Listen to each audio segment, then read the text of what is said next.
பன்னீர் soda விட்டு ரொம்ப நாள் ஆச்சு, அதனால நினைக்கிறேன் கூப்பிடுறது.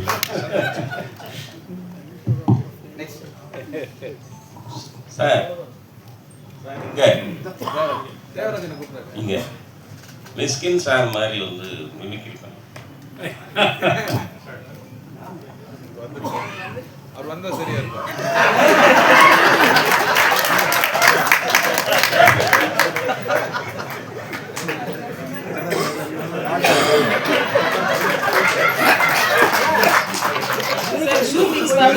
சார் எப்படி பேசுவாரோ அது மாதிரி ரெண்டு வாரம் நம்ம பேசி காமிங்க sir. Oh my God.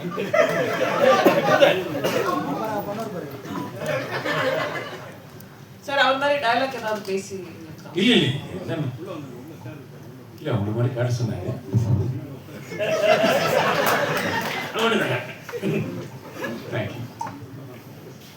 Mysskin sir நீங்க சம்பளம் நிறைய கேக்குறதா சொன்னாங்களே, ஒரு படத்துக்கு எப்படி கமிட் பண்றீங்க? எங்கமா இருக்கு? எங்க இருக்கு? கவிதா கொஞ்சம் எந்திரிச்சு கேளு கவிதா. உன் குரலை நீ எங்க படுத்தாலும் கேட்கலாம். ஆக்சுவலா என்னமா சம்பளம் அதிகமா கேக்குறதா சொன்னாங்களே. ஆமா, அதாவது டேரக்ட் பண்றது கொடுக்க மாட்டேங்கிறாங்க, அவன் நடிக்கிறது கேட்கறது கொடுத்துறாங்க. மியூசிக் ஷோக்கெல்லாம் ஜட்ஜா போறீங்க, உங்களோட ஃபேவரட்டான சாங் எங்களுக்காக ஒரு 2 லைன்ஸ் பாட முடியும்? திங்கள் வந்து தீண்டும் போது வண்ணமோ மனசுல, திங்கள் வந்து காயும் போது என்ன வண்ணமோ நினப்புல, வந்து வந்து மோதுதம்மா என்னமெல்லாம் வண்ணமம்மா, எண்ணங்களுக்கு ஏத்தபடி வண்ணமெல்லாம் அருள்மா, உண்மையம்மா உள்ளத நான் சொன்னேன் கண்ணம்மா சின்ன கண்ணே.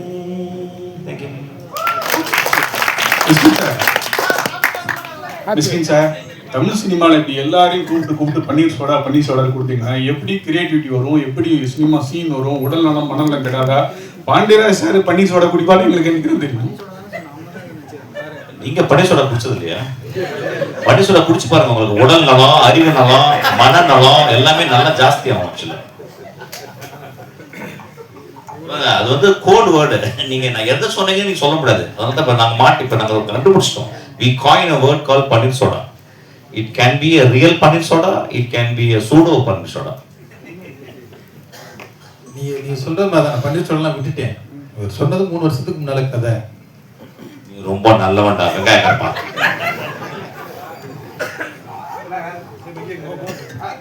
மிஸ்கின் சார் ஃபாரின் போறாரு, கண்டென்ட் வேணும்னா வாங்கிக்கங்க சீக்கிரம்.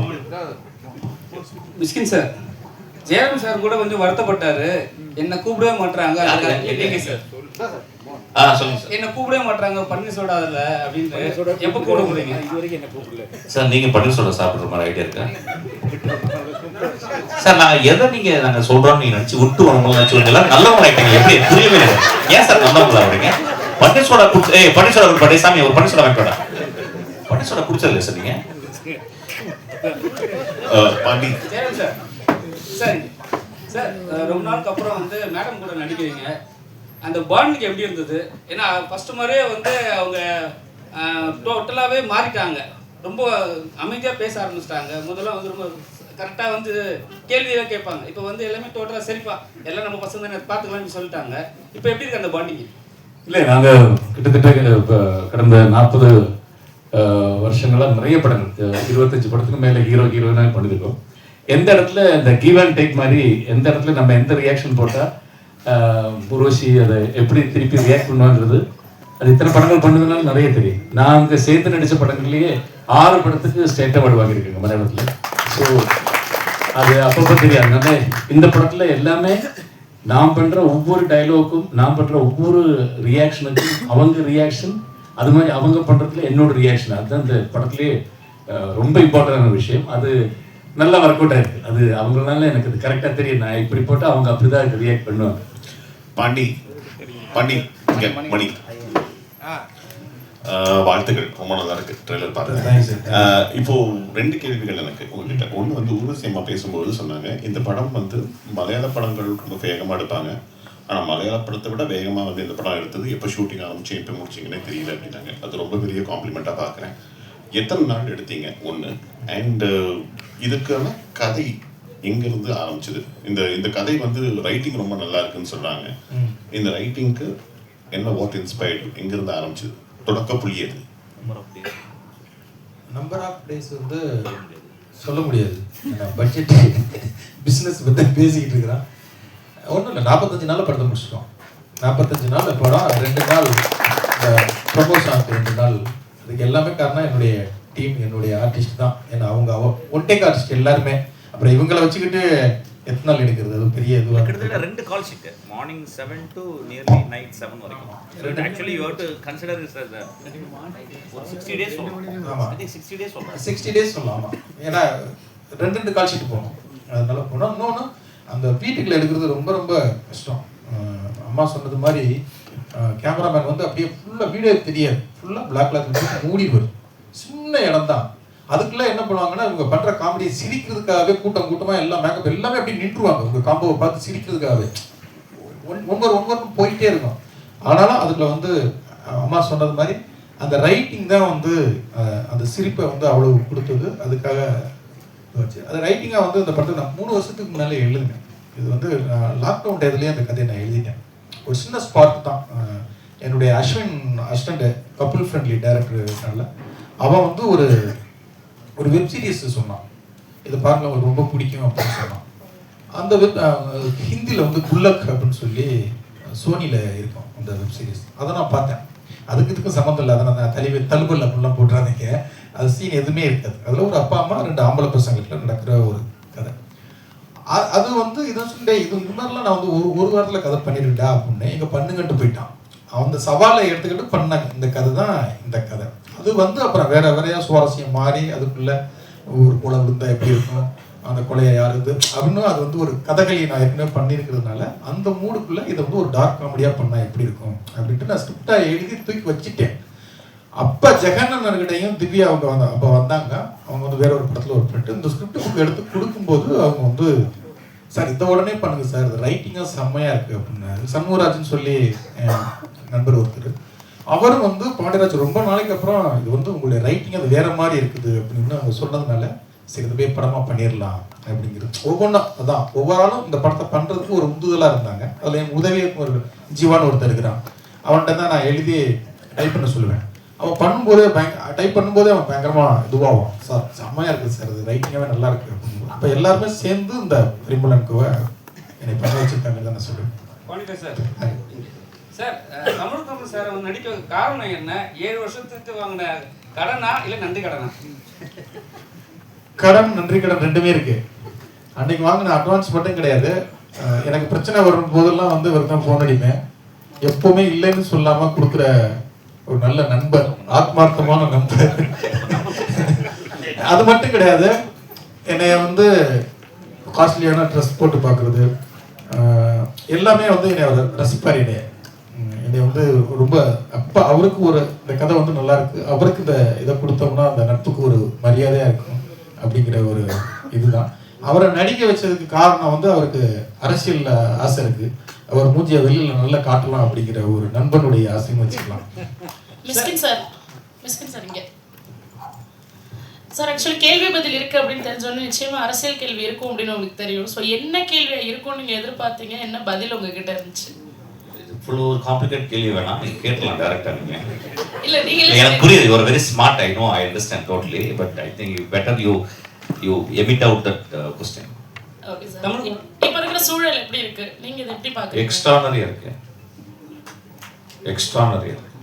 ஒரு விஷயம் மேடம், நான் வந்து கண்ணால பார்த்தேன். நான் வந்து ஒர்க் பண்ணியிருக்கேன் திரு விஜயோட. இப்போ விஜய்னு சொல்ல கோச்சுக்கிறாங்க எல்லாருமே, எல்லாம் திட்டுறாங்க நிற்கல, என்னோட விஜயா அப்படின்னு. என்னுடைய தம்பி சகோதரர் நாங்கள் யாருமே எதிர்பார்க்கல. ஆனால் எனக்கு ஒரு பெரிய அமைதியாக இருந்துச்சு. என்னைக்கு ஆரம்பிச்சோட எங்கள் அசிஸ்டன்ஸை சொன்னேன், I think there is going to be another tsunami அப்படின்னா.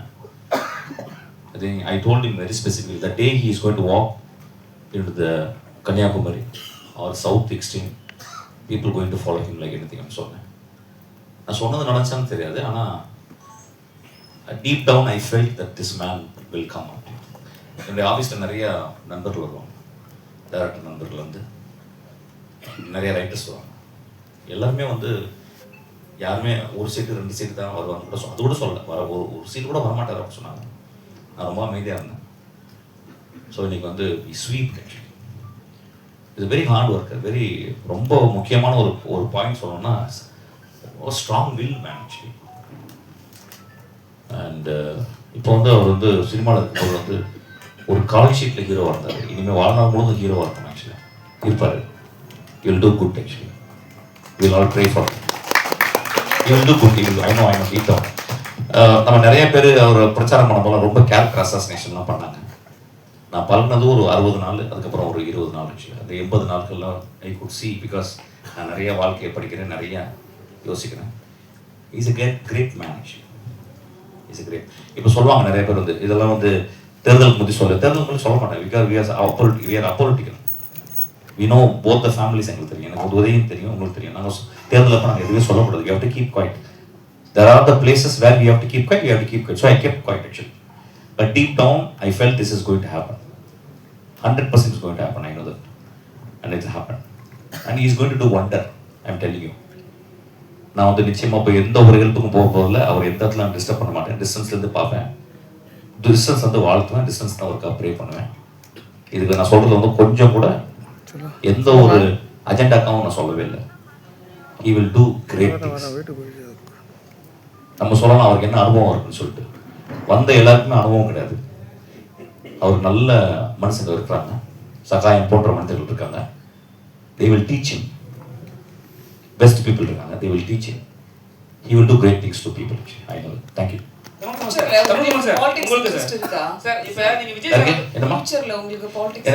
பாலிடிக்ஸே கிடையாது. எனக்கு வந்து சினிமாவில் எந்த சத்து இருக்குமா, சினிமாவில் டேரக்ட் பண்ணிட்டே சேர்த்துடும். சினிமாவை தவிர எனக்கு எதுவுமே தேவையில்லை எனக்கு ஆக்சுவலாக. ஏன்னா சினிமாவில் இருக்கும்போது கிடைக்கிற ஒரு சுதந்திரம் நான் பாலிடிக்ஸ் போகும்போது எனக்கு கிடைக்காதுமா. எனக்கு வந்து இந்த சினிமாவுக்கு வந்து எங்கள் தலைமுறை ஒரு 100 தலைமுறைக்கு எனக்கு வந்து புண்ணியம் செஞ்சிருக்கு. எனக்கு I am very happy about this. no point in my life I will get into politics. That is not my forte actually. Tamilkumar sir, நீங்க விஜய் சார் மீட் பண்ணீங்க, அவர்கிட்ட வந்து தமிழ் சினிமா பத்தி ஏதாவது கோரிக்கை ஏதாவது வச்சுக்கிறீங்களா? என்ன நிறைய வச்சிருக்கோம், நிறைய ஒரு மனுவாக கொடுத்துருக்கோம், பண்ணித்தரேன்னு சொல்லியிருக்கோம், உடனே பண்ணித்தரேன்னு சொல்லியிருக்கோம். ஊர்வசி மேடம், பாண்டியராஜ் சார் சொன்னாரு ஒரு முக்கியமான உங்கள் வீட்டில் வந்து ஒரு துஷ்டி இது இருக்கும்போது அண்ணன் இருக்கும்போது வந்து நீங்கள் நடிச்சீங்க, மறுநாளே வந்து நடிச்சீங்க, அதுவும் காமெடி சீன்லன்னு நீங்கள் நினச்சிருந்தா அந்த ஷூட்டிங் வந்து கேன்சல் பண்ணிக்கலாம். ஆனால் வந்து இது இல்லாமல் நடிச்சிங்க, அதுவும் காமெடி சீனு. அப்போ வந்து ஒரு சிஸ்டராக உங்கள் மனநிலை எப்படி இருந்தது, ஒரு நடிகையாக மனநிலை எப்படி இருந்தது? அது வேண்டாமே, இது ஒரு எமோஷ்னல் மீட்டிங் இல்லையே. அது ஒரு இன்சிடென்ட் அவர் நல்ல விதமாக சொல்லி அதை விட்டுட்டார். அதை பற்றி நிறைய பேர் அந்த கேள்வி கேட்கக்கூடாதுங்கிறதுனால தான் உங்கள் யாருக்கும் நான் அதை பற்றி சொல்லலை. இது 100% பர்சனலான ஒரு விஷயம். அது என்ன ஒன்று, அந்த யூனிட்டில் யாருமே அதை என்கிட்ட கேட்கல, டைரக்டர் கேட்கல. எஸ்பெஷலி ஜெயராமுக்கு என் ஃபேமிலியில் எல்லாரையுமே தெரியும் வருஷக்கணக்காக. அவர் எதையுமே கண்டுக்கலை. அவர் அதுக்கு முந்தின நாள் எடுத்த காமெடி சீனை பற்றி எல்லாம் பேசி பாண்டியராஜ் எதுவுமே கண்டுக்கலை. ஏன்னா எதையாவது கேட்டாக்கா நம்ம அந்த இது மாறிடும் இல்லைங்களா. அவர் ஒரு பெருந்தன்மையான ஒரு விஷயம் சொன்னார், நம்ம அதை இப்போ டிஸ்கஷன் வச்சுக்க வேண்டாம். ஓகே சார், பாண்டியராஜ் சார், நீங்கள் ஸ்டேஜில் சொன்னீங்க சாண்டி மாஸ்டரை வச்சு செஞ்சேன், இன்னும் நல்லா நடிக்கிறாரு, இன்னும் மேலே மேலே வருவாருன்ட்டு. அவரை இப்போ வச்சு நீங்கள் ஹீரோவில் பண்ண போகிறீங்க. ஹீரோ பண்ணுறதுக்கு இல்லை, இந்த படத்துலேயே ஒரு ஹீரோ தான். ஜெயராம் சார் எப்படி ஹீரோவோ, சாண்டி மாஸ்டர் ஒரு ஹீரோ, மிஸ்கின் சார் ஒரு ஹீரோ, ஊர்வசியம் எல்லாருமே இந்த படத்தில் எல்லா கேரக்டருக்குமே ஒரு இது இருக்கும். எப்போவும் இல்லை, இப்போவே அவர் சீக்கிரமாக இன்னும் ஒரு 2-3 வருஷத்தில் தவிர்க்க முடியாத தமிழ் சினிமாவுடைய ஹீரோவில் சாண்டி மாஸ்டர் கண்டிப்பாக இருப்பார். அவரும் நானும் சேர்ந்து கண்டிப்பாக பண்ணுவோம். நன்றி. பூரா பன்னீர் சோடானே இருக்க போகுது சார். அது பரங்கலானுக்கும் பன்னீர் சோடா. அனைவருக்கும் நன்றி. Group photo please.